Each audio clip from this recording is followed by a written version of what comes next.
Salam alaikum wa rahmatullah. Donc aujourd'hui, j'aimerais bien réagir rapidement concernant le fait de retirer son hijab au travail. Donc on a ces imams, notamment cette chaîne. Donc je vous mets en garde contre cette chaîne. C'est que visiblement une chaîne qui met en avant la secte des frères musulmans.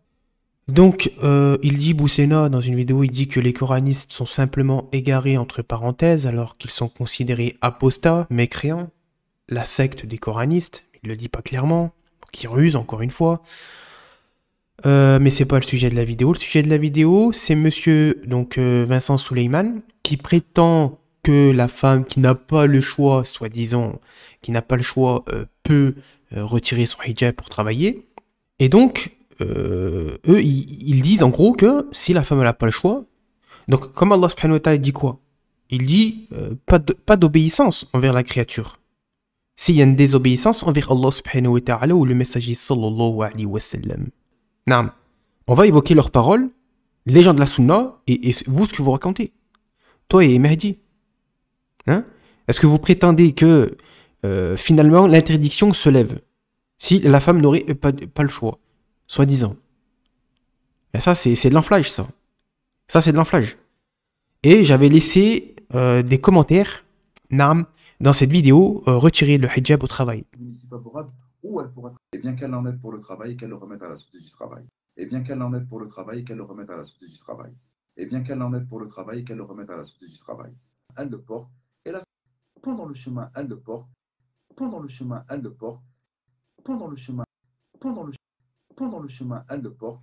Et lorsqu'elle arrive proche du travail, parce qu'elle craint le regard de son employeur, craint le regard de son employeur, parce qu'elle craint le regard de son employeur, parce qu'elle craint le, parce qu'elle craint, parce qu'elle craint, parce qu'elle craint le, parce qu'elle craint le regard de son employeur, ou parce qu'elle a besoin de payer un loyer, ou parce que, ou parce que, ou parce que, ou parce que, ou parce que, ou parce que, ou parce que, ou parce que, ou parce que, et bien qu'elle l'enlève pour le travail, ou parce que, ou parce que, ou parce que, ou parce que, ou parce que, et bien qu'elle l'enlève pour le travail, qu'elle le remette à la société pour le travail, qu'elle le remette à la société du travail. Et bien qu'elle l'enlève pour le travail, qu'elle, et bien qu'elle l'enlève pour le travail, et bien qu'elle l'enlève pour, et bien qu'elle l'enlève pour le travail, et bien qu'elle l'enlève pour le travail, qu'elle le remette à la société du travail. Au minimum. Au minimum. Et jusqu'à ce qu'Allah lui trouve une issue favorable où elle pourra travailler avec. Le minimum, on en a répondu tout à l'heure avec le cher Bezmoul. Il dit le cher Bezmoul, c'est quoi le minimum? Le minimum, c'est le dévoilement du visage. C'est pas le fait d'enlever tout. C'est pas ça le minimum. C'est pas ça le minimum. Le minimum, c'est le dévoilement du visage.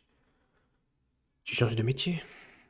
Et pourquoi la femme doit systématiquement prier, astaghfirullah. Pourquoi elle doit systématiquement travailler? Elle doit se marier en vitesse, surtout, avec un homme qui prendra soin d'elle, qui s'occupera d'elle. Pourquoi est-ce que les compagnons nous ont rapporté le fait de se marier jeune? Il y a une raison. Il y a une raison. Donc les sœurs, les jeunes sœurs, au lieu d'aller à la fête foraine, et de dire laisse-moi faire ce que je veux, je profite de ma jeunesse, eh ben mariez-vous jeune. Et comme ça, vous n'aurez pas vous-même à payer un loyer. Donc, le conseil qu'on doit donner aux sœurs, c'est de porter le hijab en toutes circonstances, en tout lieu. Et le fait de donner le conseil, tu peux quitter ton hijab au travail parce que tu crains le regard de ton employeur, etc. On n'enseigne pas le tawhid de cette manière. Il faut motiver les sœurs à toujours le porter. On dit pas ce genre de choses. Les savants de la sunna en Arabie Saoudite ne disent pas ça. Si tu crains le regard de ton employeur, alors tu peux quitter ton hijab. Est-ce que vous voyez le cher Uthaymin, cher Fawzan, cher Bezmoul, cher Ferkouz dire ce genre de choses? Non. C'est là toute la différence entre les savants de la sunna et les prédicateurs, malgré tout innovateurs, on les sort pas de l'islam, ikhwan. Elle a la différence. Elle a là toute la différence. Donc la règle du moindre mal, c'est quoi? Cher Bezmoul, il dit c'est le dévoilement du visage. C'est pas le fait de tout enlever. Pourquoi on donne ce genre de conseils? C'est le dévoilement du visage le moindre mal. C'est pas tout enlever. C'est un grand péché, le délaissement du voile, du hijab. C'est un grand péché. Surtout à notre époque. Et il y a des hommes.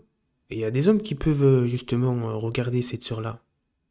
Cette sœur, elle peut faiblir dans la mixité. Surtout si elle travaille dans les bureaux. On va justement, ces hommes-là, ils vont regarder ces parties. Est-ce qu'on est d'accord? On est d'accord. Donc elle n'est pas à l'abri. Une femme n'est jamais à l'abri concernant le fait de vivre dans la mixité sans être couverte et avec des gens qui n'ont pas la foi. Parce qu'eux, ils ont des mauvaises pensées envers elle. Alors je ne généralise pas, je dis pas que tous les non-musulmans ont de mauvaises pensées, etc. Mais de base, l'être humain, il a des mauvaises pensées dans sa tête par rapport à son diable, son Kérin. Naam. Et que dire du non-musulman? Tu travailles dans la mixité qu'avec des non-musulmans, et toi, t'es là en tant que sœur. Et puis voilà, t'es là. Toi, t'as une foi. Oui, t'as une foi, ma sœur. Porte pas le hijab, y a pas de problème. Mais eux, ils ont pas de foi avec qui tu travailles. Bernard, Jean-Louis, François, David, etc. Hein? Et eux, ils ont des mauvaises pensées envers toi. Ils disent, regardez, la sœur musulmane, regardez, elle quitte son hijab quand elle vit au travail, regardez comment on l'a eu, regardez comment elle s'adapte, hein? Regardez, on l'a eu, c'est dans la poche. Voilà, soumission, soumission, c'est comme ça maintenant. C'est les droits de l'homme, c'est comme ça. Voilà, république, tu te soumets. Ah, au travail, voilà, il n'y a pas ton hijab, nous on veut pas ça, voilà. En gros, c'est comme ça que ça se passe. Parce que je crains le regard de l'employeur. Ah ben, on s'étonne pourquoi il y a des chutes de foi après. Certains, ils ont des chutes de foi, des faiblesses dans la foi. Parce que on n'est pas assez ferme.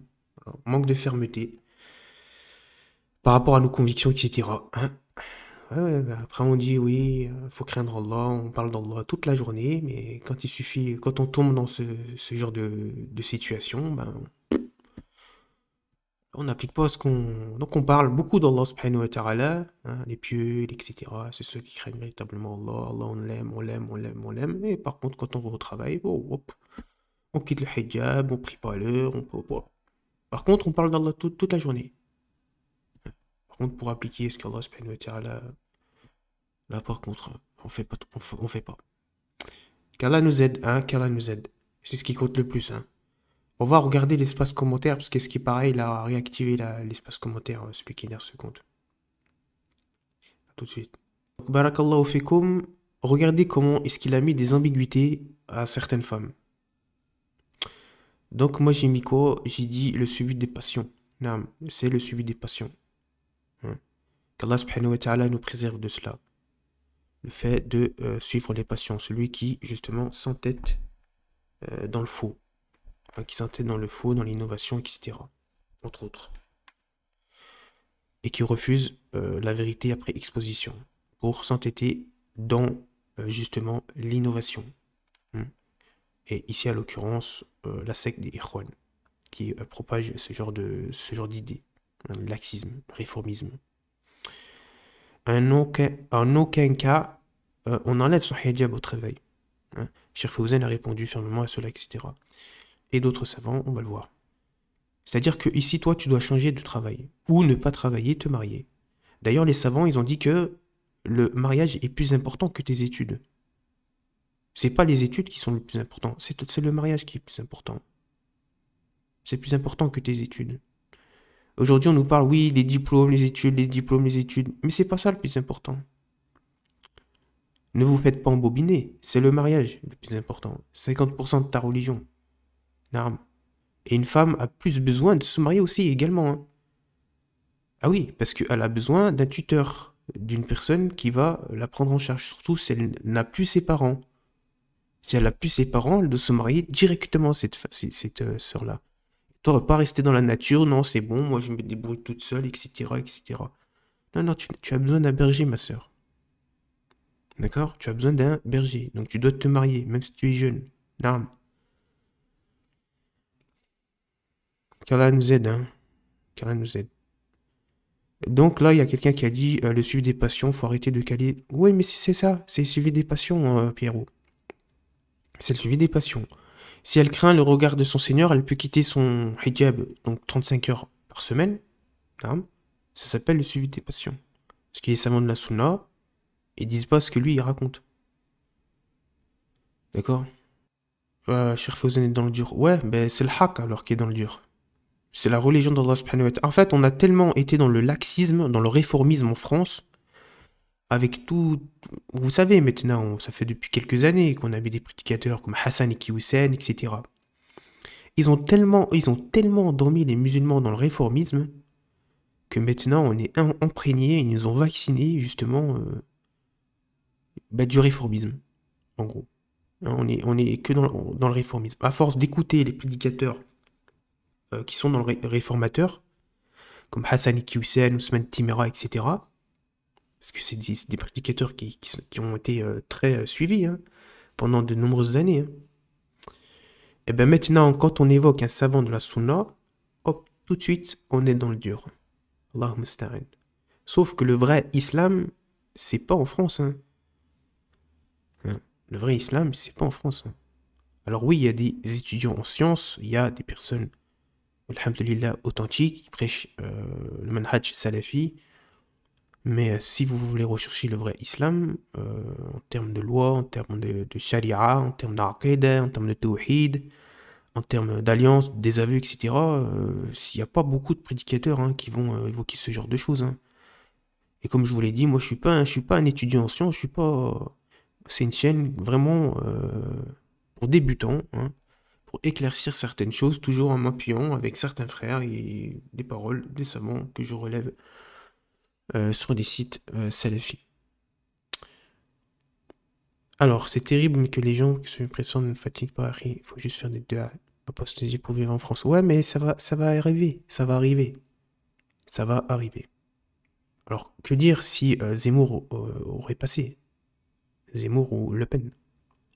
Si ils auraient interdit donc le hijab dans l'espace public, qu'est-ce qu'on aurait fait, nous? Comment est-ce qu'on aurait réagi?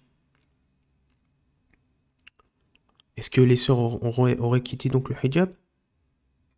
Nulle obéissance à la créature envers une désobéissance en Allah subhanahu wa ta'ala. Ça, c'est les propos du Cheikh Uthaymin, ça s'applique ici, cette règle. Donc à partir du moment où, justement, un jour ou l'autre, ils interdisent donc le hijab dans l'espace public, là, la hijra sera obligatoire, hein, même si les gens doivent la faire à pied, hein. Parce que c'est un danger, après, pour notre foi, pour notre foi, tout simplement. Il faut avoir du niveau de science très élevé, ok. Et il se contredit de manière flagrante. Ouais, c'est vrai.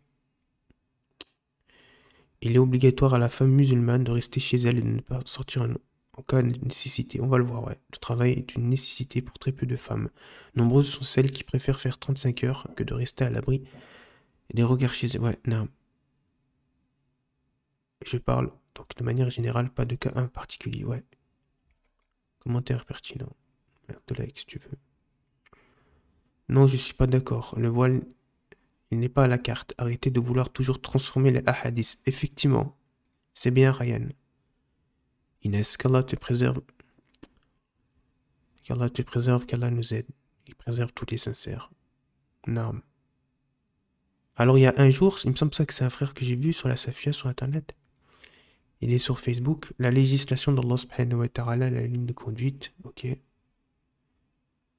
Et ne dites pas, au gré du mensonge de vos langues, ceci est licite et cela est illicite, blasphémant le mensonge contre Allah subhanahu wa ta'ala. Sourate Les Abeilles, verset 116. Naam. Revenir au Coran, la parole d'Allah subhanahu wa ta'ala. C'est vrai que nous, on a tendance à trop regarder les autres livres, alors que Allah subhanahu wa ta'ala nous donne des réponses évidentes. Dans son livre, subhanahu wa ta'ala, sa parole incréée, car c'est lui qui parle, directement. Regardez ce qu'il nous dit, Allah subhanahu wa ta'ala. Si vous leur obéissez, vous deviendrez certes des polythéistes. Sourate Les Bestiaux, verset 121. Allahu Akbar.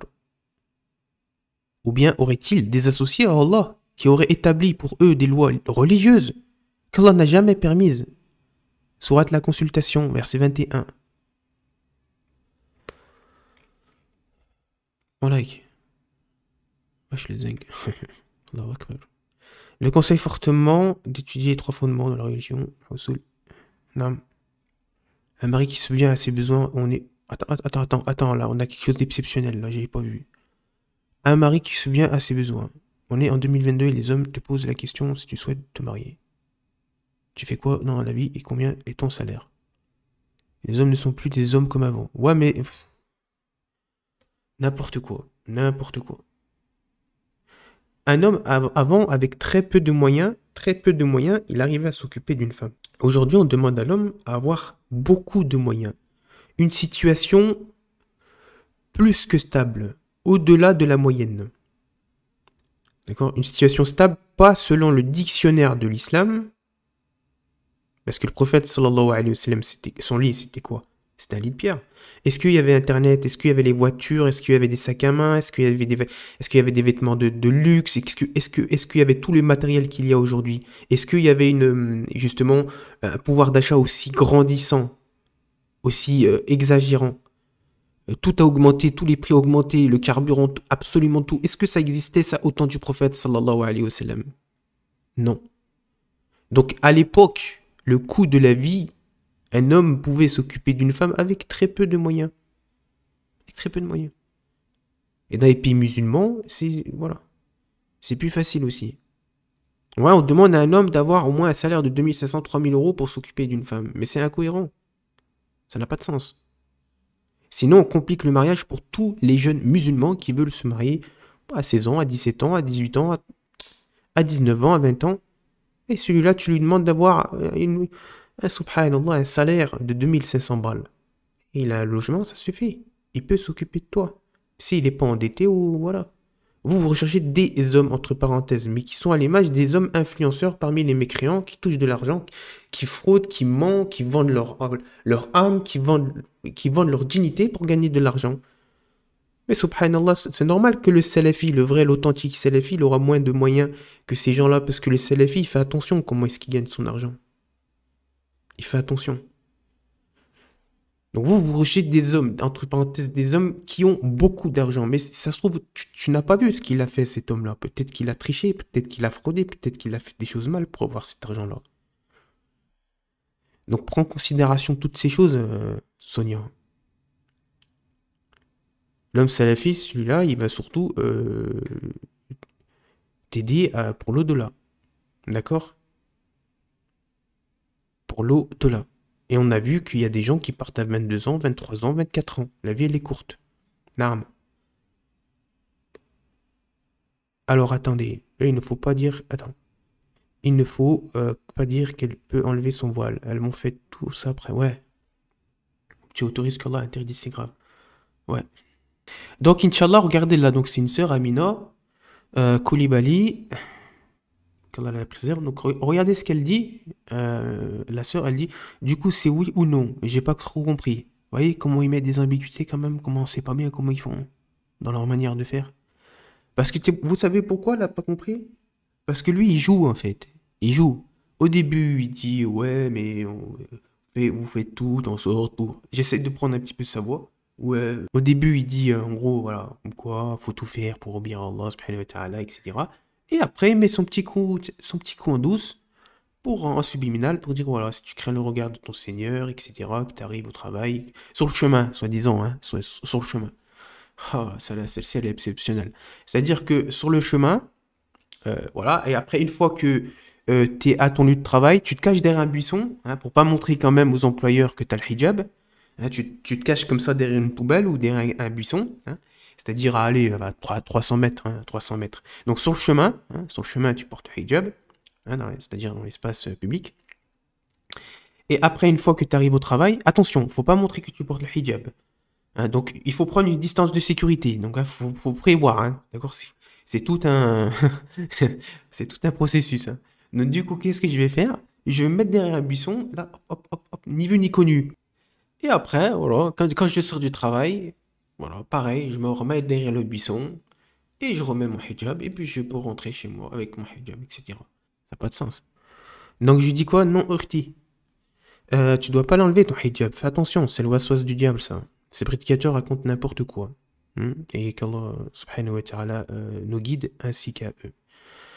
afin de vous attirer subtilement vers son délaissement, car ils ne font pas preuve de fermeté dans leur discours. C'est-à-dire que leur discours, il n'est pas ferme. D'accord? Donc il dit que, comme quoi le Cheikh Fawzan, le meilleur savant de notre époque, a dit également que, j'ai vu ça en arabe, mais malheureusement pas traduit, comme quoi la femme doit absolument garder son hijab au travail. Hein. Et si tu n'as pas, dans ton travail, il y a un problème, comme quoi voilà, tu peux pas porter ton hijab, tu changes de travail, tu pars. Tu vas ailleurs. Ça, c'est la règle. Tu vas ailleurs. Terminé. Ou tu travailles pas. Parce que c'est le mariage d'abord qui doit passer en premier.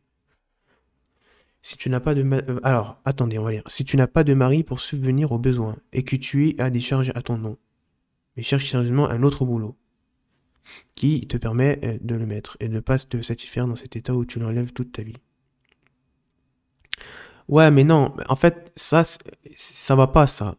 Parce que si on tient à ce type de discours, c'est encore une incitation. En fait, ça décourage les sœurs. Et les sœurs, elles ont besoin qu'on soit ferme envers elles. Les sœurs, elles ont besoin qu'on soit ferme envers elles. Et c'est pour ça que les savants de la Sunna, ils ont été fermes par rapport à ce sujet. Ils ont dit nulle obéissance envers la créature, envers une désobéissance en Allah subhanahu wa ta'ala dans tous les cas. Et ici, là, par exemple, pour subvenir à ses besoins, entre parenthèses, les savants, ils ont dit, s'il est vraiment dans le besoin, qu'elle se marie ou alors qu'elle demande des dons aux musulmans pour lui acheter un logement. Vraiment, si c'est vraiment un cas extrême. Un cas extrême. Parce que faire attention, il y a beaucoup de personnes qui rusent. Ouais, mais non, il y a des cas extrêmes. Ouais, mais moi, j'y crois pas trop, ça. J'y crois pas. Une femme vraiment qui est vraiment dans l'extrême, qui a plus ses parents, qui est orpheline, qui a absolument pas d'argent, qui est dehors, qui est SDF, qui est musulmane, à d'autres. Forcément, cette sœur-là peut subvenir justement à ses besoins d'une manière différente que le fait de travailler au travail sans son hijab. La plupart des cas, à 95, allez même plus même, sont des sœurs qui quittent leur hijab par simple passion et pour avoir une abondance de biens, une abondance d'argent. D'accord? Et Allah subhanahu wa ta'ala, il n'y a rien qui lui échappe. Hein. D'accord? Il n'y a rien qui lui échappe. Hein. Et après, c'est à vous d'aller dans une ville où les loyers ne sont pas trop chers. Hein, 300, 350 euros. C'est non, il faut garder son voile. Naam. Sauf si vraiment il n'y a pas d'autre alternative. Faux. Il n'y a vraiment pas d'autre alternative. Faux. C'est-à-dire, on ne peut pas changer de travail ou de métier pour le porter. Et qu'on n'a pas de mari, par exemple, pour assumer les charges. Non, mais c'est faux, ça aussi. Ça, c'est faux. Attention à ce type de discours, Yahri. Mais je dirais avant de chercher des excuses, il faut chercher des solutions et invoquer Allah subhanahu wa ta'ala. Wallahi, c'est mieux qu'une sœur fasse la manche dehors, qu'elle demande des dons. Si par exemple, elle fait une cagnotte, une sœur sincère, Naam, elle fait une cagnotte, elle dit, voilà, je suis vraiment dans la mouise, j'ai pas de quoi me loger. Elle dit, vraiment, j'ai pas de quoi me loger. Eh ben, tu demandes à des frères musulmans, ils vont te loger. Ils vont te loger, fi sabilillah. Wallahi.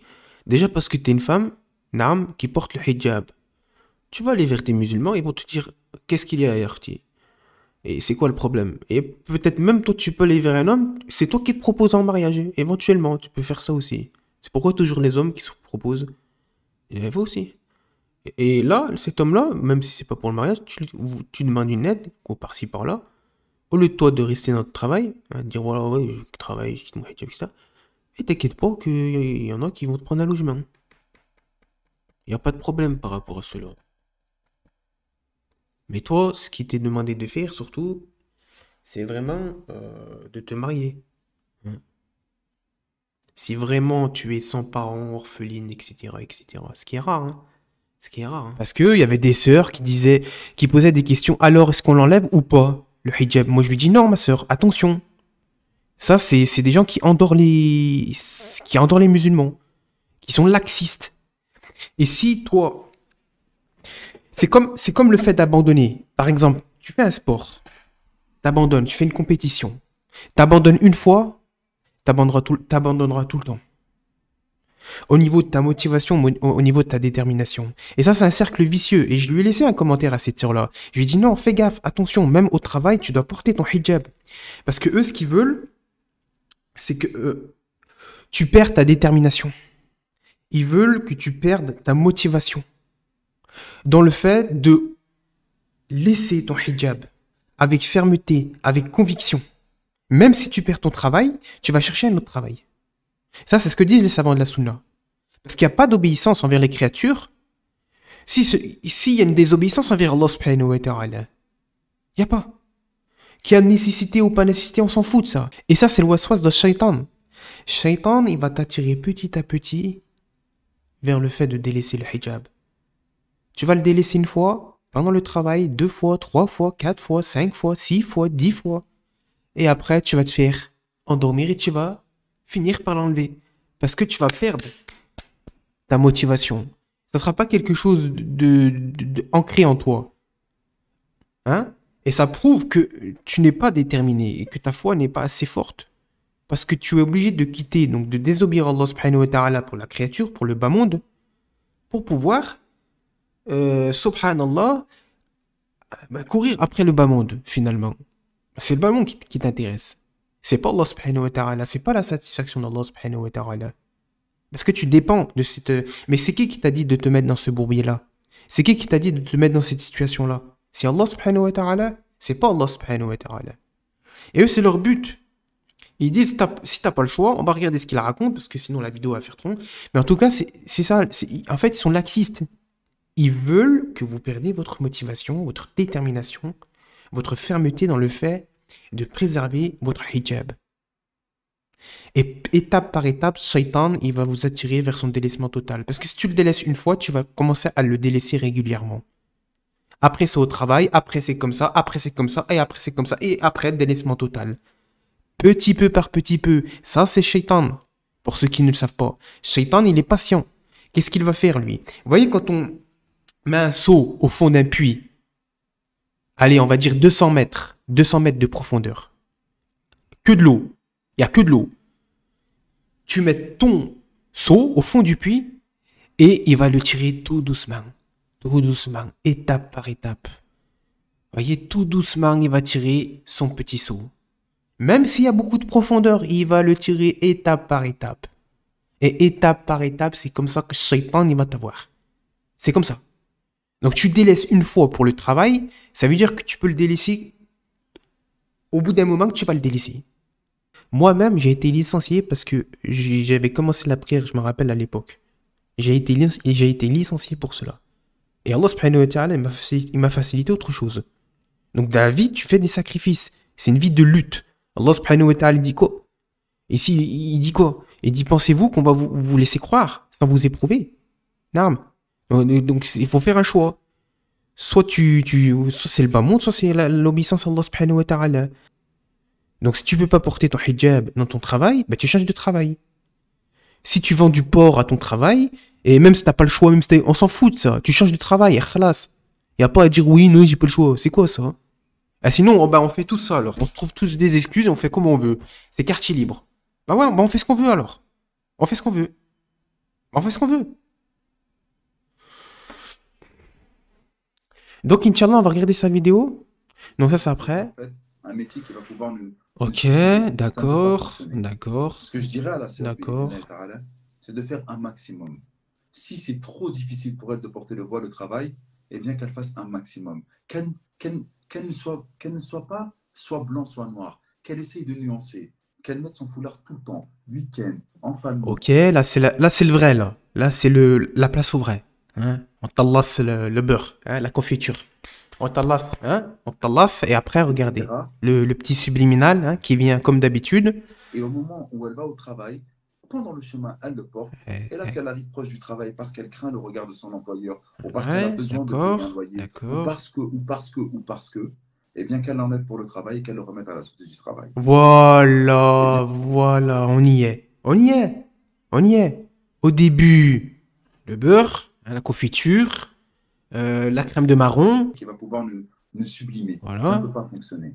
Ce que je dirais à la sœur, c'est c'est de faire un maximum. Un Si maximum. c'est trop difficile pour elle de Ouais, c'est porter trop difficile. Ouais, c'est trop difficile. Oui, bien sûr. Bien le poids de sûr. travail, Bien eh sûr. bien qu'elle fasse un maximum. Maximum. Oui.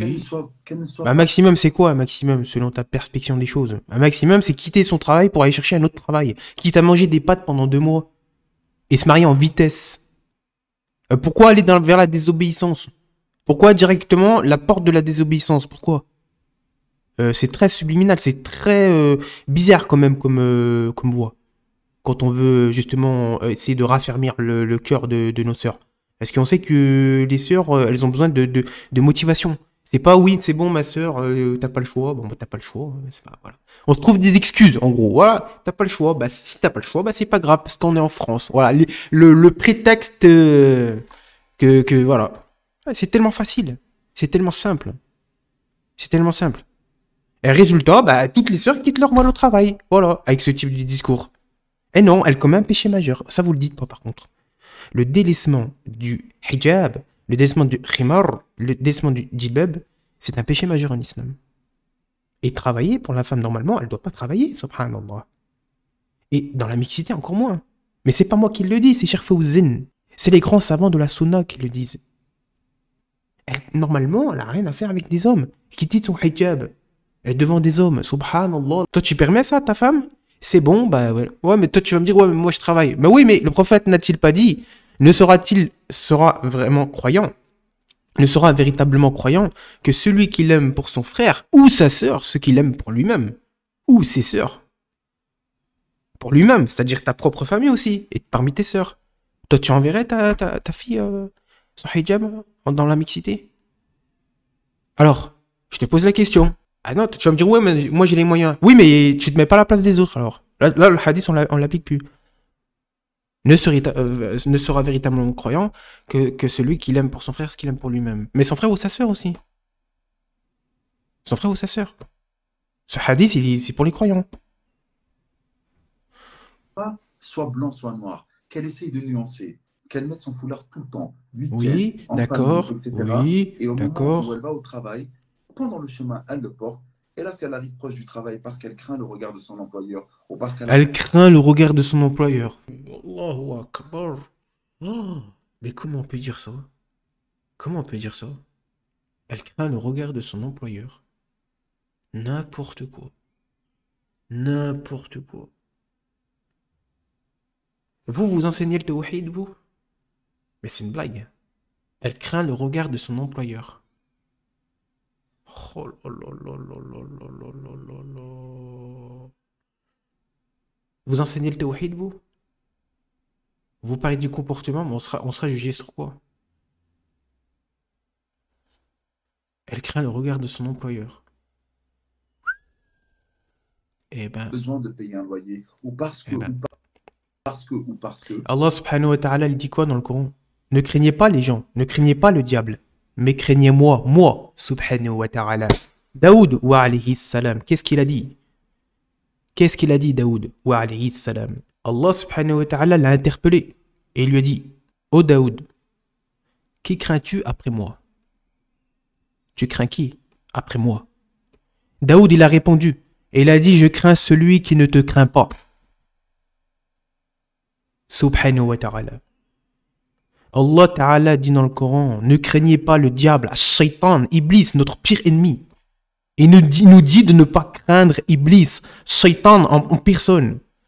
La personne la plus dangereuse, subhanallah, parmi les mécréants. Parce que le plus dangereux, c'est Allah subhanahu wa ta'ala. C'est lui le plus dangereux. Parce qu'Iblis, en enfer, il va le mettre, Allah subhanahu wa ta'ala.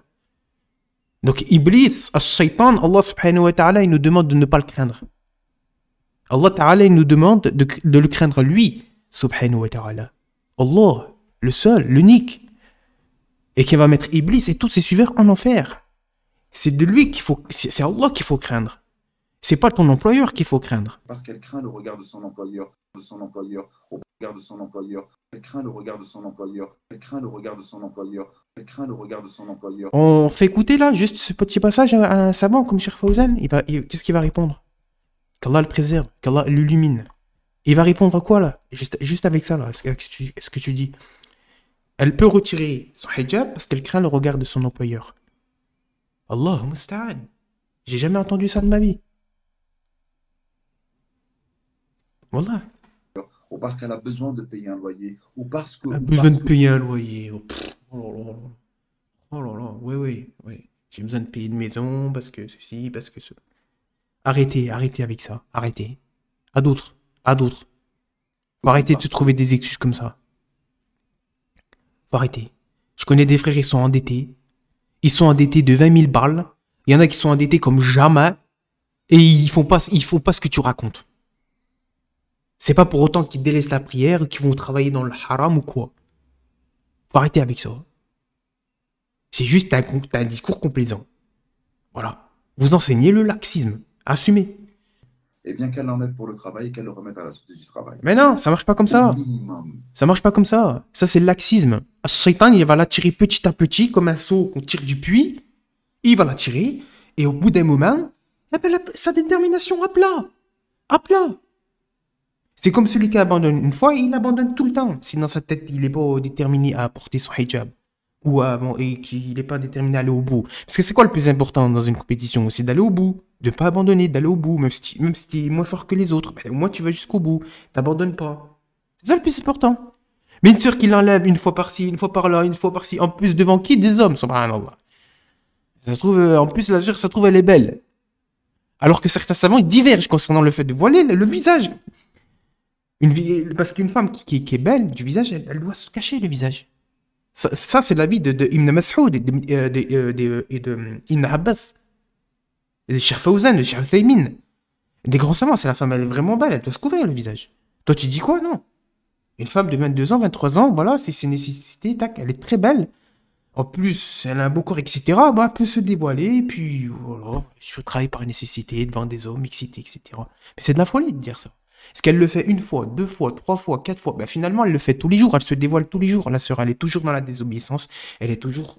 Elle le fait tous les jours parce que le travail, c'est quoi? C'est 40 heures par semaine, c'est 35 heures par semaine. Tu passes plus de temps avec des hommes dans la mixité. C'est ça le travail de nos jours. Tu travailles 40 heures par semaine. La sœur, elle est plus elle est plus au travail que dans son foyer finalement.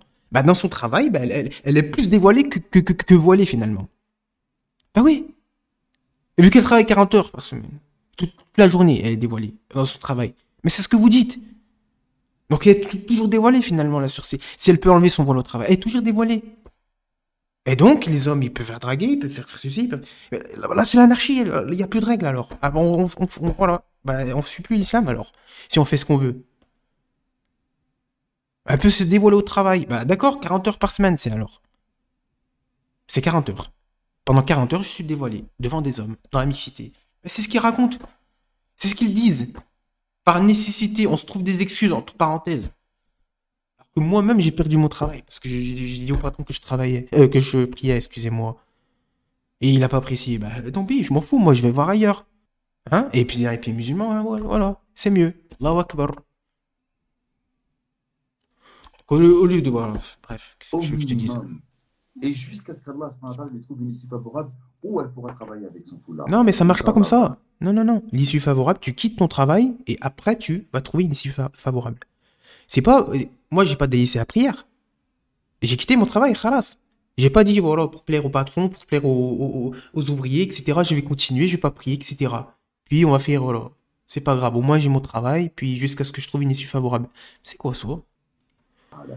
Ou qu'elle trouve un mari, machallah, qui va la protéger, qui va la préserver dans ses biens, dans Oui, bah ses oui, il faut enfants, qu'elle trouve un etc. mari et dans sa aussi. maison. Également, si vraiment elle est endettée comme elle le prétend. Mais de là à Mais en aucun cas, elle doit enlever son dire hijab. oui, non, est-ce Jamais. qu'on peut enlever pour être dans la désobéissance avec Allah subhanahu wa ta'ala?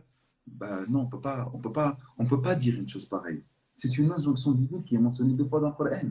C'est quelque chose de trop important pour mettre ça de côté. Encore une fois, en espérant privilégier l'aspect matériel des choses. On peut Oui, mais pas. tu mens, tu mets du message subliminal au milieu, tu mets du message subliminal. Et d'ailleurs, dans l'espace commentaire, il y a une sœur qui a posé la question. Elle a dit quoi? Alors, finalement, c'est autorisé ou c'est pas autorisé d'enlever son hijab au travail? Ici, c'est la preuve que vous avez mis des ambiguïtés à cette femme. Dans l'espace commentaire. Et je lui ai répondu. Bon, pour la vidéo. Alors, je vous ai mis 1, 2, 3, 4 paroles. Alors, 2 paroles de Cheikh Uthaymin, l'un de mes savants préférés, contemporains, qui a excellé dans la science du fiqh, tant mieux. Ici, ça fait partie de la science du fiqh, donc le hijab au travail, qui fait partie de la science du fiqh. Cheikh Uthaymin, je ne sais pas si vous le savez, lui, il est d'avis que voiler son visage, c'est obligatoire. C'est pour ça qu'en Arabie Saoudite, les femmes se voilent le visage. Cheikh Fawzan aussi, il est d'avis que la femme doit voiler son visage. Donc, dire qu'une femme peut quitter son hijab au travail, vraiment qu'Allah nous aide. Donc, la fatwa du Cheikh Uthaymin, donc il a été interrogé concernant le fait de quitter son hijab au travail. Hein. Et donc, la fatwa, on va vous la montrer.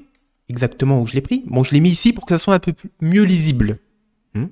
Donc, je l'ai pris ici. Allah les préserve. Donc, du Cheikh Uthaymin.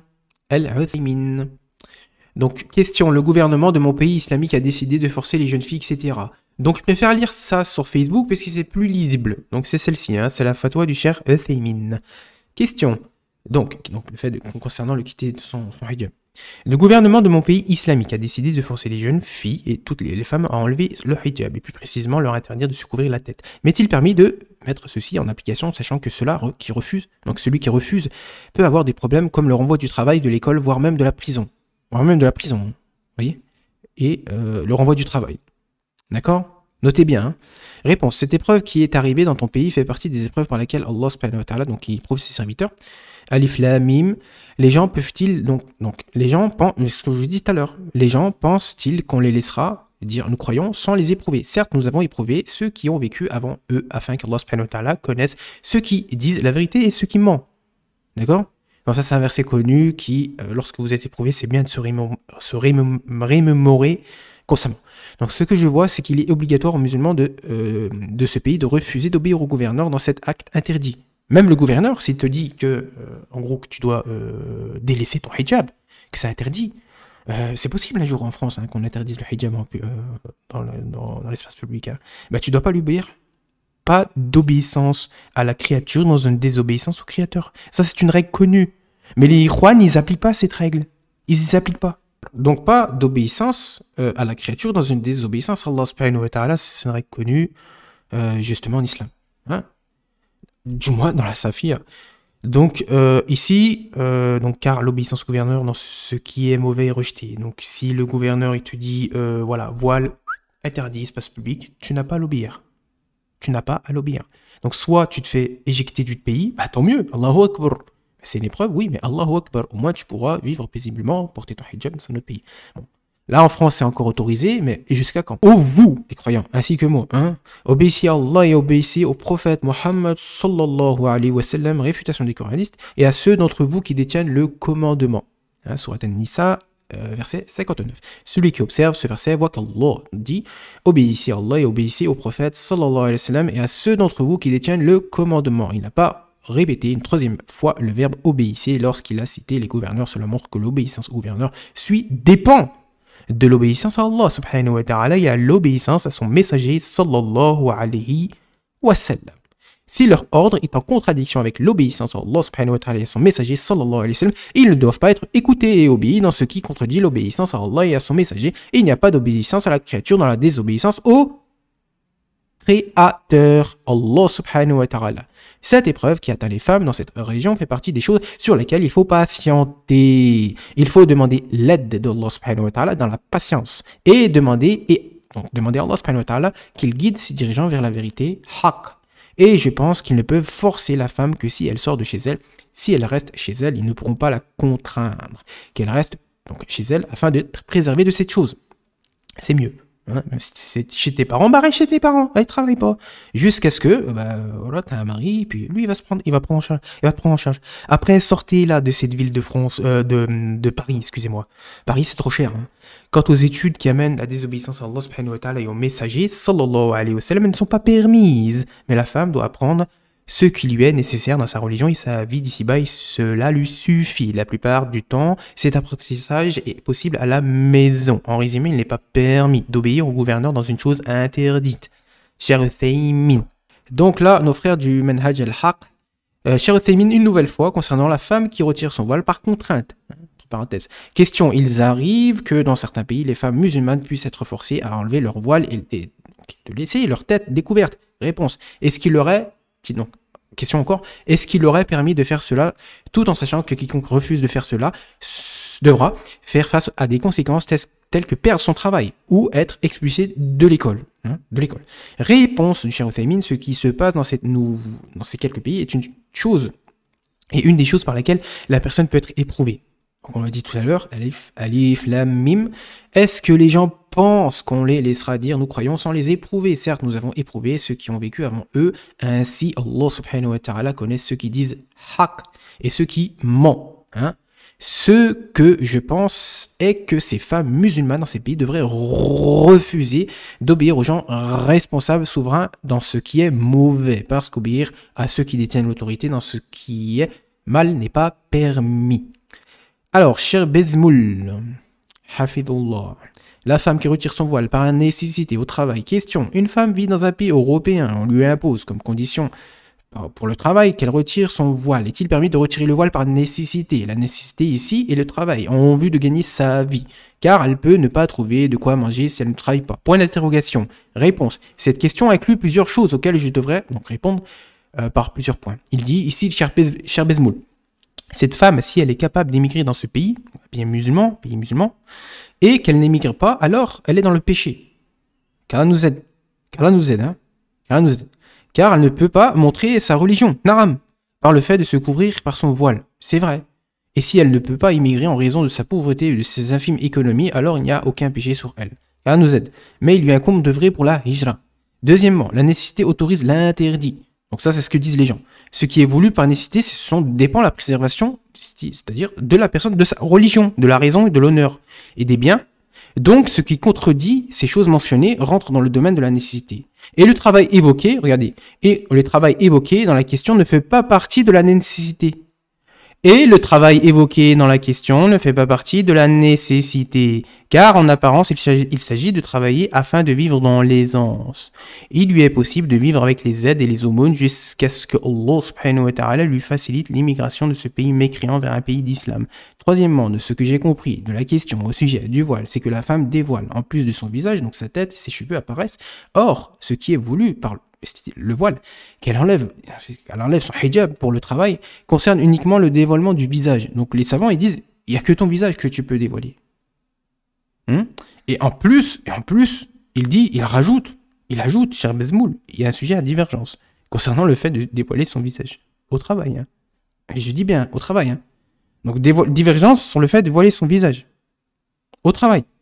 Donc le visage n'est pas embelli et qu'elle craint pas le trouble et la perversion par son dévoilement à cause de son travail, c'est-à-dire le visage, alors la plupart est pour l'autorisation, le fait de dévoiler son visage. Et de façon générale, la réalité et la situation des gens varient. Et si le fait de tomber dans l'illicite devient évident pour la musulmane, pour la croyante, ou la ruine de sa personne, la perte de son honneur ou autre de ce genre, alors qu'elle agisse avec la règle du moindre mal, et c'est à Allah subhanahu wa ta'ala que nous implorons l'aide. Donc c'est quoi la règle du moindre mal? La règle du moindre mal, il a répondu le cher Bezmoul. C'est le fait de dévoiler son visage. Khalas. C'est ce qu'il dit le cher Bezmoul. Hafidullah. C'est ce qu'il dit. Qu'Allah le préserve. Et donc, regardez ce qu'il dit. Or, ce qui est voulu par le voile qu'elle enlève, c'est-à-dire pour le travail, concerne uniquement le dévoilement du visage. Uniquement. C'est ça le moindre mal, c'est tout. Et même ça, c'est un sujet de divergence. Le fait de dévoiler son visage concerne uniquement le visage. Mais même le fait de concerner donc le moindre mal, c'est ça le moindre mal. Il y a une divergence concernant cela. Eh oui. Donc on va lire rapidement ce que dit Mohamed al-Matrali.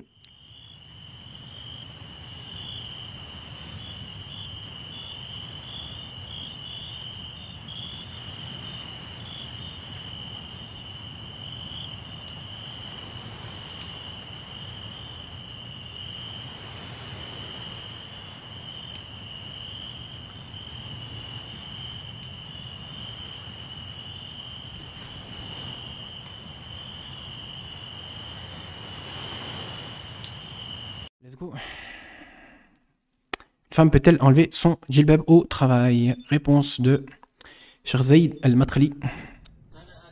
Alors, je porte le djilbab, mais je suis contraint de l'enlever pour le travail. Mon travail est-il permis? Sachant que je subviens aux besoins de ma famille, car mon père est décédé, ma mère est malade et mes frères sont petits, etc. Réponse du cher Alors, on essaye d'aller un petit peu plus vite pour pas que la vidéo soit trop longue. Alors, elle répond à cette question est que le voile est obligatoire. Il n'y a pas d'excuse permettant à la femme d'enlever son voile pour des choses mondaines, quelle que soit sa situation. Bon voilà, il dit, voilà, bah réponse. Hein. Cette femme qu'Allah subhanahu wa ta'ala a honorée par l'islam et qui a été guidée vers le port du voile, il lui est obligatoire de porter constamment le hijab légiféré, donc shari'i, que ce soit au travail, dans la rue ou dans tout endroit dans lequel il y a des gens qui sont des étrangers. Naam. Si elle est seule dans son travail ou avec des femmes, alors il n'y a pas de mal. Donc c'est-à-dire que si elle travaille toute seule, hein, si elle n'a pas, s'il n'y a pas de la mixité ou elle est entourée de. Après, on a Cheikh Fawzan qui nous dit que la femme doit quand même mettre son hijab avec des femmes. Parce que tu peux, il y a une femme qui peut te convoiter. Parce qu'il y a ce qu'on appelle l'homosexualité, ma sœur. Et c'est Cheikh Fawzan qui l'a dit. Attention, c'est une mauvaise habitude aussi, le fait de se... Waouh, voilà, on se permet tout avec des femmes. Ouais, mais fais gaffe. Fais attention. Parce que t'as des femmes qui ont des tendances bi, hein. Hein. Donc, donc qu'elle soit musulmane ou mécréante, une femme peut tomber sous ton charme. N'arme. Ou donc avec des femmes, alors il n'y a pas de mal à cela. Elle peut enlever son voile et porter ses vêtements ordinaires, ceci dans le cas où elle travaille seule ou avec des femmes. Mais ça dépend quelle femme, faut faire attention,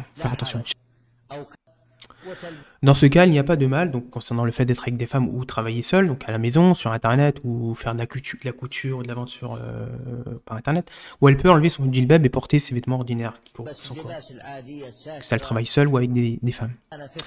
Mais s'il n'y a pas, donc attendez, mais s'il y a de la mixité avec des hommes ou que les hommes la voient, il ne lui est en aucun cas permis d'enlever son voile. Elle ne doit pas découvrir son visage, ni aucune partie de son corps. Donc voilà, cher Mohamed El-Matrali, lui dit le visage également. Ça nous aide, hein, parce que laxisme là, et le fait qu'elle subvienne aux besoins d'une famille ne lui rend pas licite cela, car le droit d'Allah est plus important que le droit de quiconque. Voilà, il a tout dit. Allahu Akbar. Alors, Allah subhanahu wa ta'ala a ordonné aux femmes de porter le khimar, le djilbab. Et le prophète sallallahu alayhi wa sallam l'a également ordonné. Il est donc obligatoire de se soumettre, quelle que soit la situation. Donc, alors, voilà. Et le fait qu'elle subvienne aux besoins d'une famille ne lui rend pas licite cela, car le droit d'Allah est plus important que le droit de quiconque. Et Allah a ordonné le khimar, donc le djilbab également, parce que c'est tous les deux. Le hijab, ça implique le khimar et le djilbab. J'ai fait la vidéo sur ma chaîne, je ne sais pas si je l'ai fait encore. Et le prophète sallallahu alayhi wa sallam l'a également ordonné. Il est donc obligatoire de s'y soumettre, quelle que soit la situation ou la cause. Donc, Cheikh Zayd ibn Mohammed al-Matrali, rahimallah, qui nous a quittés. Donc, Mister Mahdi, on a vu tout à l'heure la fatwa du Cheikh Uthaymin. Hein? Pas d'obéissance à la créature envers une désobéissance à Allah subhanahu wa ta'ala, concernant le fait de quitter son hijab au travail. Par rapport au Cheikh Uthaymin tout à l'heure, comme on l'a évoqué, m'est-il permis de mettre ceci en application, sachant que si je refuse ici, peut avoir des problèmes comme le renvoi du travail. Avec le hijab. Cheikh Uthaymin, regardez ce qu'il répond. Lui, il est carré. Il est carré. Il fait justement référence au gouverneur. C'est-à-dire que le gouverneur, lui, il est plus important encore que ton employeur. Un gouverneur, c'est plus important, il a plus de droits encore. Mais malgré cela, malgré le fait qu'un gouverneur il a plus de droits qu'un employeur, si ton propre gouverneur, il te dit si tu portes le hijab, je te renvoie du pays, eh ben tu dois pas lui obéir. Tu dois continuer à porter ton hijab. Et c'est ce que dit Cheikh Uthaymin. C'est ce qu'il dit. Wallahi. Allez, c'est dit de forcer les jeunes filles à enlever leur hijab, le plus précisément de leur interdire de se couvrir la tête. Et on peut avoir des problèmes comme le renvoi du travail, de l'école, voire la prison. Cheikh Uthaymin, il a répondu. Il n'y a pas d'obéissance à la créature dans la désobéissance au créateur. Vous voyez comment il répond, Cheikh Uthaymin? Lui, il répond fermement, lui. Qu'Allah illumine sa tombe. Ça, c'est un vrai. Allez, tant qu'à faire, on réagit sur Vincent Suleiman rapidement. Donc, comme d'habitude, au début en subliminal, et après, ils finissent par leur petit poison. D'accord? On va voir ça, puis on va lire l'espace commentaire après, rapidement. hijab. On fait vite, hein, parce Formellement que... interdit. Alors, la règle de base, vous savez, la charia, elle marche comme ça. Il y a la règle de base, et après, il y a les modalités d'application, ce que j'appelle les modalités d'application, qui peuvent après, c'est là où parfois l'islam peut s'adapter. Quand je dis l'islam, je ne parle pas de la aqidah, je ne parle pas des valeurs, mais je parle justement du halal et du haram.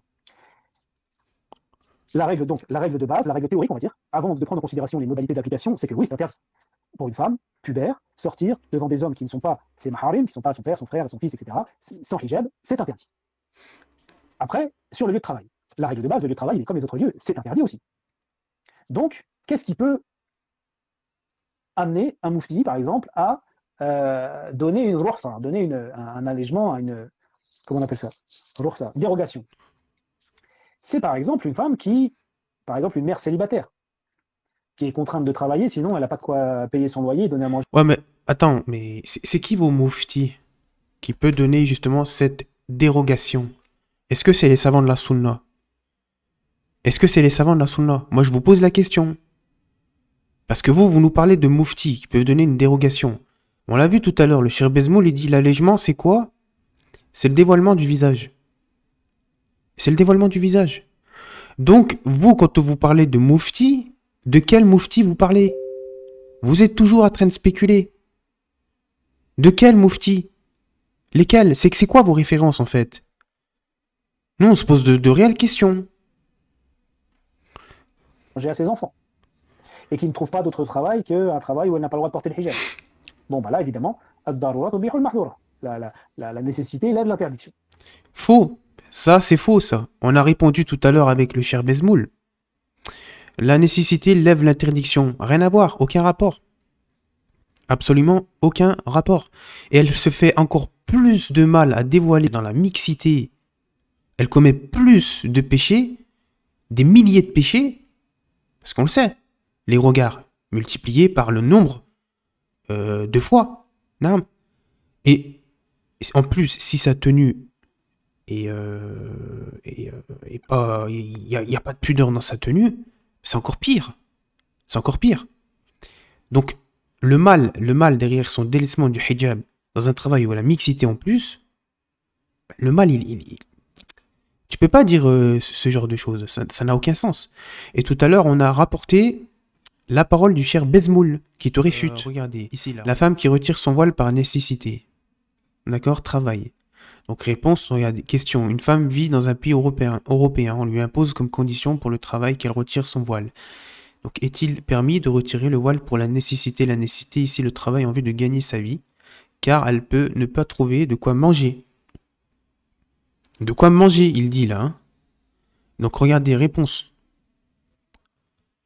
Donc, regardez, je vous lis un petit peu tout, comme on l'a dit tout à l'heure, la nécessité autorise l'interdit. Ce qui est voulu par nécessité, c'est ce dont dépend la préservation. Donc, la personne, de la religion, de la raison, de l'honneur et des biens. D'accord? Mais ici, ça n'a rien à voir avec le travail. Ça n'a absolument rien à voir avec le travail. Donc, ce qui contredit ces choses mentionnées rentre dans le domaine de la nécessité. Et le travail évoqué dans la question ne fait pas partie de la nécessité. Cher Bezmoul, le alim de Mecca. Car en apparence, il s'agit de travailler afin de vivre dans l'aisance. Et il dit, regardez ce qu'il dit. Là, c'est très intéressant, hein, parce que là, ça le réfute, en fait. Parce que le fait qu'elle délaisse son hijab au travail dans de la mixité, c'est un plus grand mal encore que le fait de perdre tes biens. C'est encore plus grave. Regardez ce qu'il dit ici, le cher Bezmoul. Il lui est possible, parce que c'est ta foi qui est en danger. On s'en fout de tes biens. Ta foi, c'est plus important que tes biens. La foi, ça n'a pas de valeur. Si on devait peser la foi dans une balance, juste la parole La ilaha illallah, juste tu dis La ilaha illallah, on devrait peser tous les trésors de ce bas monde dans une balance et à côté de la parole La ilaha illallah, elle écraserait tous les biens de ce bas monde, la parole La ilaha illallah. Donc ta foi est plus important. Naam, que tes biens, que ta maison, que tout ce que tu veux. Naam. Et quand on parle des biens, il faut savoir de quoi on parle. Ici, regardez, le cher Bezmoul, il ne parle pas du travail. D'accord? concernant la nécessité qui autorise l'interdit. Donc, il faudrait poser la question, justement, à des étudiants en sciences, de quoi ils parlent, quand ils parlent des biens. Naam, dans le fait de la nécessité autorise l'interdiction, peut-être le fait de, je sais pas moi, le fait de neutraliser quelqu'un si on te vole ou etc. t'es bien, peut-être que, voilà, le fait de s'en prendre à cette personne pour se défendre, peut-être que, voilà, ça évoque ce genre de cas, ou d'autres cas. Mais ici, ça n'a aucun rapport avec le travail ou le fait de délaisser son hijab au travail dans la mixité. Ça n'a aucun rapport. Et regardez ce qu'il dit ici le Cheikh Bezmoul, et le travail évoqué dans la question ne fait pas partie ici de la nécessité, car en apparence, il s'agit de travailler afin de vivre dans l'aisance. Et regardez ce qu'il dit, là encore, là c'est un échec et mat, hein. Il lui est possible de vivre avec les aides et les aumônes. Donc avec les aides des frères de la Sunna, qui vont la loger, cette sœur, et avec les aumônes. D'accord? Parce qu'elle peut faire elle peut demander des dons. Elle peut demander des dons, cette sœur. C'est vraiment, elle est orpheline, sans père, sans mère, sans amis, jusqu'à ce que Allah subhanahu wa ta'ala lui facilite l'immigration de ce pays mécréant vers un pays d'islam. Vous voyez? Donc là, regarde. Ici, là, il te réfute. Concernant, justement, cette ambiguïté. Voilà. Et là, il dit, regardez, il dit, or, si ce qui est voulu par le voile qu'elle enlève pour le travail concerne uniquement le dévoilement du visage. Et on sait que pour Cheikh Uthaymin, Cheikh Fawzan, qui ont dit que c'est une obligation, justement, de se voiler le visage. Il y a le Cheikh Al-Albani qui a divergé, qui a dit que pour le visage, on peut éventuellement le dévoiler. Hein? Justement, où Allah subhanahu wa ta'ala dit dans la sourate Al-Ahzab, sourate 33, verset 59. Ô prophète, dis à tes épouses, à tes filles, et aux femmes des croyants, de ramener sur elles leur djilbab. Elles en seront plus vite reconnues et éviteront d'être offensées. Allah est pardonneur et miséricordieux. Suite à la révélation de ce verset, Ibn Abbas radiallahu anhu a commenté. Et il a dit, les femmes se sont mises en exécution et elles se sont couvertes. Le djilbab, c'est ce qui couvre tout le corps. On va le voir la prochaine fois. Et elles ne laissaient apparaître que leurs yeux. Ça, c'est le commentaire de Ibn Abbas, radiallahu anhu, sourate 33, verset 59. Et les savants de la Sunna se sont basés sur ce délil de Ibn Abbas. Naam. Un grand exégèse, le meilleur exégèse du Coran après le prophète sallallahu alayhi wa sallam, qui a évoqué le fait que les femmes ne laissaient paraître que leurs yeux. Et c'est pour ça que beaucoup de savants de la Sunna, Ahmad ibn Hanbal, le Cheikh Islam ibn Taymiyyah, Cheikh Uthaymin, Cheikh Fawzan et d'autres savants se sont appuyés sur ce délil de Ibn Abbas pour dire que le voilement du visage est une obligation. Al-Albani, lui, il dit que le visage, c'est pas une obligation. Par contre, si le mari lui impose parce qu'elle est belle ou parce que il a envie que sa femme couvre son visage, bah, la femme doit obéir à son mari. Donc même Cheikh Al-Albani, il dit que c'est pas obligatoire, mais sous condition. D'accord? Donc l'allègement, c'est quoi? L'allègement, c'est le dévoilement du visage, c'est tout. Et ça, c'est l'avis de Cheikh Bezmoul aussi ici. D'accord? Est-ce qu'on est d'accord? On est d'accord. Et ici, là, regarde, concernant le fait... attendez, non, excusez-moi, c'est ici. Il dit, regardez, et le travail évoqué dans la question ne fait pas partie de la nécessité. Concernant cette ambiguïté, la nécessité autorise l'interdit. D'accord? Et là on parle du fait de quitter son hijab, subhanallah. Pour montrer ses formes comme ça à des gens, à des inconnus, comme ça dans la mixité. Allah musta'an. Donc si ça n'a aucun rapport avec le sujet. D'accord? Du hijab, concernant ce cas. Mais une sœur qui ne serait pas dans ce cas-là, une sœur mariée par exemple, donc là il ment, hein, dont attention. le mari Hein. a un salaire suffisant pour subvenir Il aux besoins. utilise cette règle-là. Pourtant le Cheikh Ferkous, il en a parlé de cela. Hein. Justement, concernant cette chose-là. La nécessité autorise l'interdit. Cheikh Ferkous, il en a longuement parlé. Hein. Et à aucun moment, lui, il dit que la femme peut quitter son hijab au travail par nécessité. Hein. Ça ne rentre pas ça rentre pas là-dedans, ça. Hein. Suffisant pour subvenir aux besoins, ça ne veut pas dire que... C'est grave hein, ce qu'il dit. Hein. Vous voyez comment ils endorment les musulmans? Après, ils nous parlent de mouftis. Il y a des mouftis qui peuvent faire des allègements. Mais on ne sait pas c'est qui les mouftis qui peuvent faire des allègements. C'est pas les savants de la sunna. Hein. restos C'est toutes vous, les semaines, Moufti à vous, là, Kardawi et les autres, hein, qui font ça. des vacances je ne sais pas où, je ne C'est sais pas où, les etc. savants Non, de la c'est pas ça les Sunna, besoins. on les a vus, les savants de la Sunna. Alors soit on Et vous s'adapte. avez vu comme Mohamed Zayn al-Matrali, comment il était ferme, lui. On l'a vu, ça fait tout regarder un petit peu en avant, Dans un en extrême arrière. où manger du pain et des dattes ça Et suffit, non, Shérif il faut un Faymin, certain confort. Shérif Faymin, avec la comparaison avec le gouverneur, il te dit par exemple que le voile, tu dois pas porter ton voile ici, tu dois pas lui obéir. Pourtant, le gouverneur, il est plus important que ton employeur. Bref, Quand même. wallahi. Mais ce que Si je vous veux voulez dire, que je c'est vous que dise. il y a des sœurs qui travaillent, qui sont obligées d'enlever leur hijab, mais en fait, elles n'ont pas besoin de travailler. Et si elles arrêtent Oui, de c'est vrai. travailler, elles auront quand même un niveau de vie décent. Alors, il y aura peut-être moins de restos, il y aura peut-être moins de vacances, mais elles auront un train de vie décent. Maintenant, Mais je tu sais bernes aussi les que gens, toi parfois, aussi. Tu bernes les gens, Vincent. Parce que au début, tu mets ton message subliminal, comme m'a dit. Vous n'êtes pas ferme, en fait. Vous enseignez pas la fermeté à ces femmes-là. Vous enseignez pas la fermeté. Une femme, c'est fragile, hein. Psychologiquement. T'es obligé de lui dire directement non, et comme ça, que ça se passe. Il y a pas de y a pas, tu vas pas au travail sans hijab, c'est comme ça. T'as pas d'argent, bah t'as pas d'argent, bah bah, va dans un foyer. C'est tout. Voilà. Va dans un foyer ou alors demande à des frères qui te logent, c'est-à-dire qu'ils te trouvent un logement, ils te prennent un logement, ils te payent la caution et le premier loyer. Et déjà, c'est déjà pas mal, déjà. C'est déjà pas mal. Hein? Mais à aucun moment, Allah subhanahu wa ta'ala te demande d'aller dans la mixité sans hijab. Subhanallah. C'est qui t'a demandé de te mettre dans cette situation-là? Eux, ils enseignent pas la fermeté. Ils enseignent pas la fermeté. C'est ça le problème. C'est ça frères, que ils je leur travaillent, reproche. mais c'est difficile, la vie, elle est dure aujourd'hui. Et c'est là où je vais dire, faut pas se dire, oui, il y a un toit sur la tête, ils mangent du pain, il n'est pas mort, ils sont pas morts, ils arrivent à survivre, donc ça suffit. Non, euh, ça suffit pas. Pour vivre et pour adorer son Seigneur de façon apaisée, il faut un petit peu plus. Donc c'est possible que On réagira aussi la prochaine fois à ce qu'il a dit par rapport à la hijra. Il dit que c'est des bouteilles, les pays musulmans, c'est des bouteilles de parfum vide. Quand on vide le parfum, on sent l'odeur, mais c'est tout, quoi. Vous voyez? C'est-à-dire concernant les pays musulmans. Mais c'est grave de dire ça. C'est grave de dire ça. Qu'on parle l'Algérie avec la France, mais il y a un monde, hein. C'est le jour et la nuit, hein. C'est le jour et la nuit. Wallahi, c'est le jour et la nuit, l'Algérie et la France. Il y a plein de différences. Il n'y a pas que l'appel à la prière. Lui, c'est ce qu'il dit, hein, dans sa vidéo, là. Il y a plein de choses. Déjà, tu rentres dans une boulangerie, tu dis Salam alaikum wa rahmatullah wa barakatuh. Comment est-ce que les gens ils vont te regarder? Allahu Akbar. Vas-y, bah prie, vas-y, essaye de prier.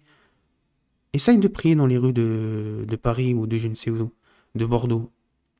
Tu vas voir les gens comment ils vont te regarder. Il y a plein de choses en réalité qui fait que Allahu Akbar. Lui, il dit quoi? C'est une bouteille de parfum vide.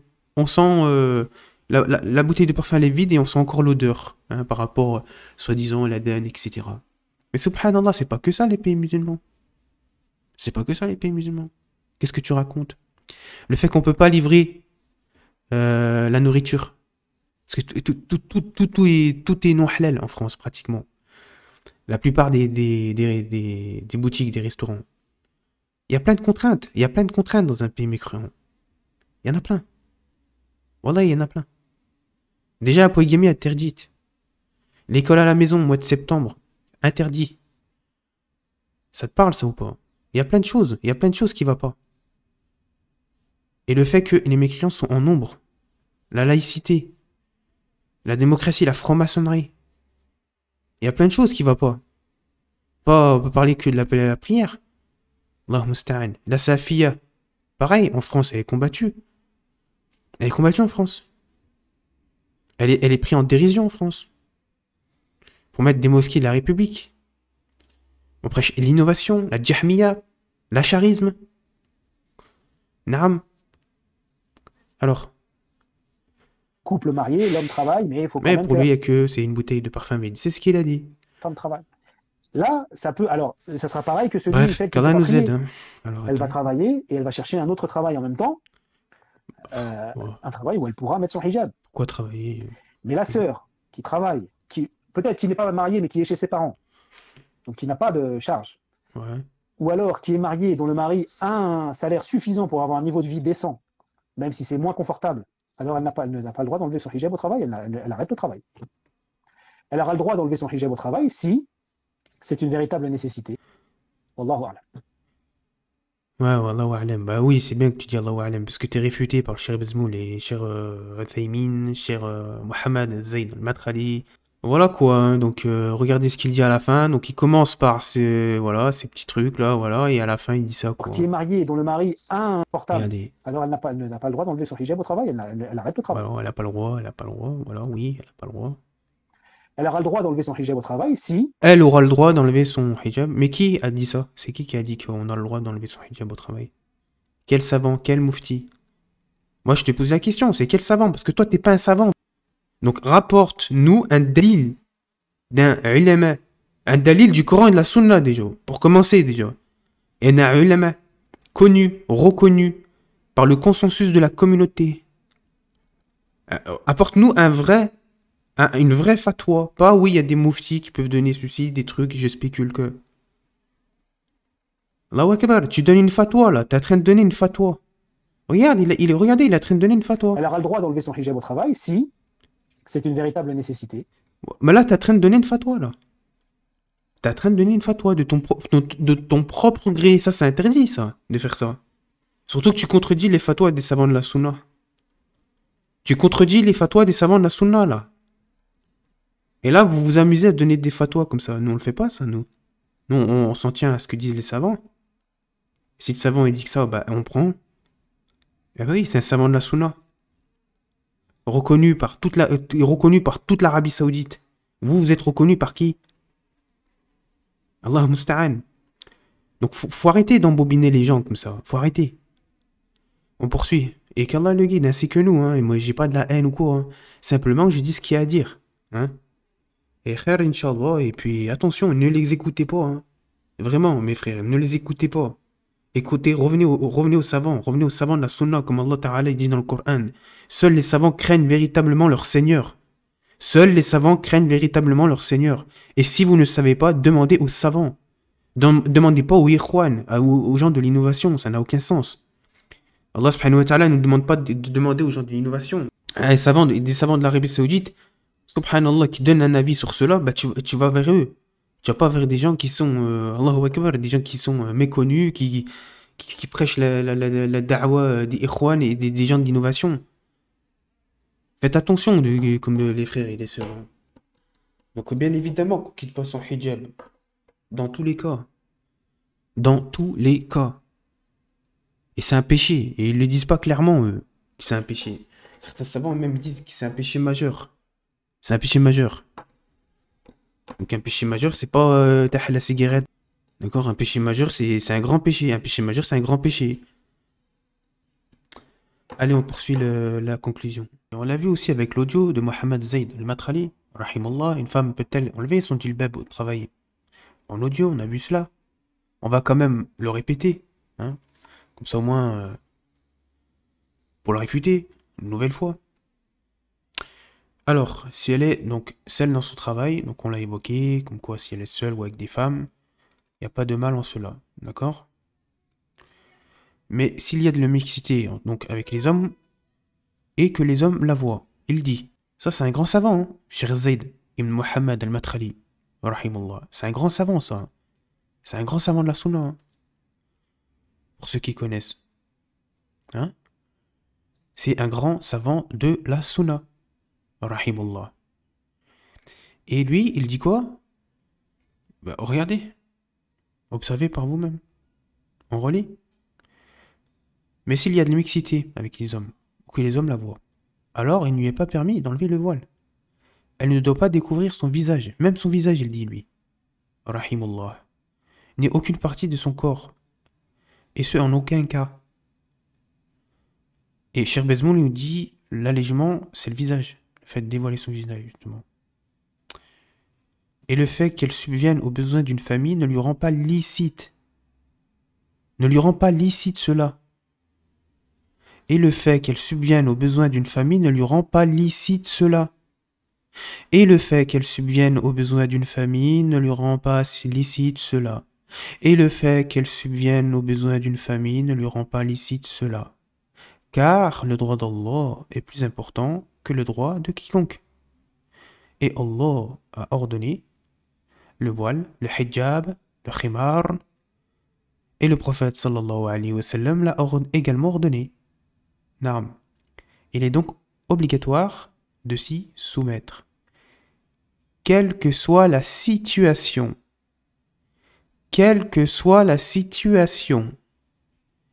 Quelle que soit la situation. Quelle que soit la situation ou la cause. Quelle que soit la situation ou la cause. Whatever the situation or cause.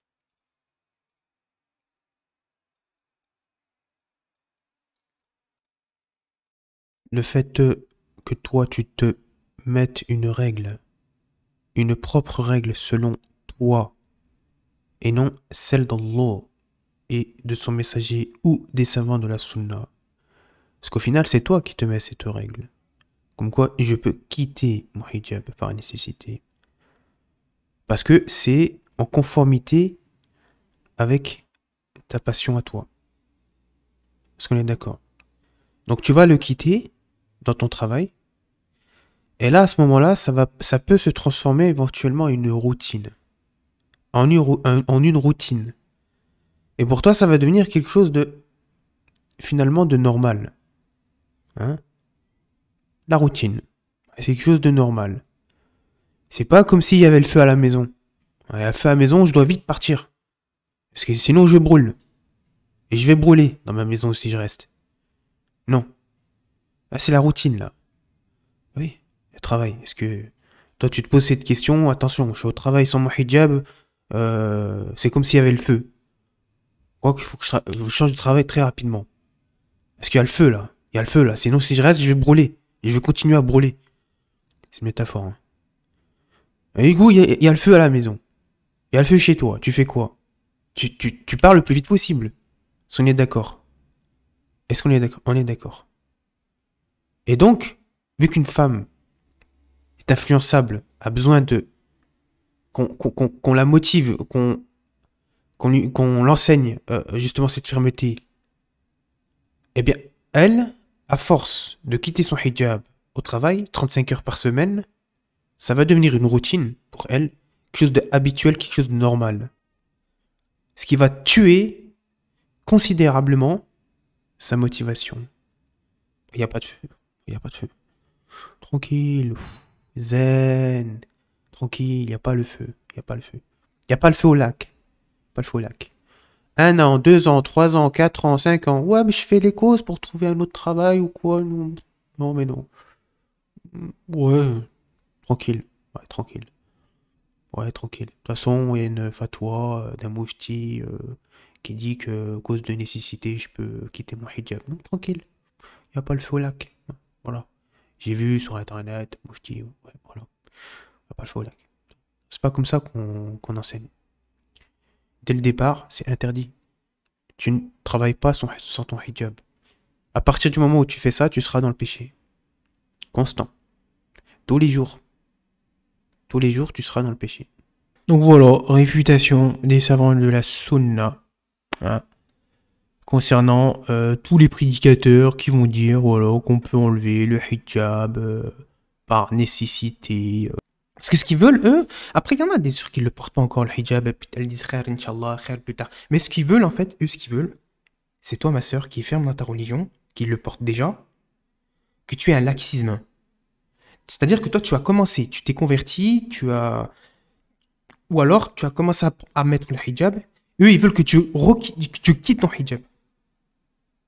Eux, ces gens-là, ils s'adressent pas aux musulmanes qui débutent dans la religion, qui portent pas encore le hijab, etc., et qui vont le porter plus tard. Non. Eux, ils ciblent des femmes qui portent déjà le hijab afin qu'elles le quittent. Vous voyez ou pas? Comme la femme d'Ismaïl Mounir qui portait le hijab avant, qui avait la guide. Eux, c'est ça qu'ils ciblent. Ils veulent que vous perdiez votre motivation, votre fermeté, votre détermination dans le fait de préserver et de garder votre hijab. Avoir un certain laxisme par rapport au travail. Est-ce que vous voyez? Mais il y a des gens qui sont pauvres de partout dans le monde. Des femmes bien plus pauvres que toi, ma sœur. Partout dans le monde. Est-ce qu'elles enlèvent leur hijab pour autant? Non. Ah ouais, vous les démotivez avec ce type de discours. Écoute que écoute, ma sœur change de travail, c'est tout. Il n'y a pas à dire oui, non, on va essayer de trouver une petite issue. Enseigner directement avec le haqq. À la question de la sœur qui est au travail, il faut que tu enlèves ton voile.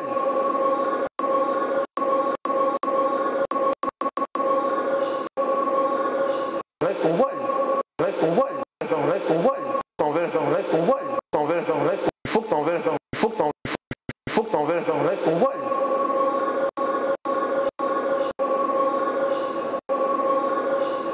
Ou alors tu arrêtes de travailler. Alors tu arrêtes de travailler. Ou alors tu arrêtes de travailler. Ou alors tu arrêtes de travailler. Ou alors tu arrêtes de travailler. Enlève ton voile. Ou alors tu arrêtes de travailler. Tu choisis entre les deux. On est dans une société où on refuse le voile, malheureusement. Ton voile. Il faut que tu enlèves ton voile. Il faut que tu enlèves ton voile. Enlève ton voile. Ou alors tu arrêtes de travailler. Tu choisis entre les deux. On est dans une... Déjà, si Jésus ne vient pas, Dajjal ne vient pas non plus. Mais on revoit à Dajjal. Déjà, si Jésus ne vient pas, Dajjal ne vient pas non plus. Mais on revoit à Dajjal. Déjà, si Jésus ne vient pas, Dajjal vient. Déjà, si Jésus ne vient pas, Dajjal ne vient pas non plus. Mais on revoit à Dajjal. L'histoire de Dajjal n'existe pas dans le Coran.